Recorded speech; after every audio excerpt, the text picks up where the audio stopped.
দেখেছেন mister bachelor কেমন বেরিয়ে চলে গেল আমাদের না নিয়ে। অ্যাকচুয়ালি ওর গাড়িটা খারাপ তো সেই জন্য নিয়ে যেতে যায়নি, নাহলে নিয়ে যায়। আর বাইরে বেরিয়ে দেখছি পুরো চারিদিকগুলো মানে জমিগুলো সাদা হয়ে গেছে জলে, মনে হচ্ছে পুকুর।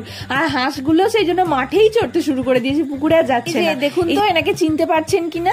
হ্যাঁ, আমরা আজকে চলে গেছিলাম আরামবাগে, তারপরে একটুখানি মিস্টার পিটারের কাজ ছিল ব্যাংকে, সেটা কমপ্লিট করলাম। শুধু যে কাজ করবো তা তো নয়, অকাজও করি, তো সেই জন্য অকাজ করতে চলে গেছি শপিং মলে। এবার যে যার পছন্দের সেগমেন্টে চলে গেছে, আমি গিয়ে নুডলস শুধু যে দেখছি তা না, আমি একটা নুডলস নিয়েওছি, পরে একদিন রেসিপি শেয়ার করব।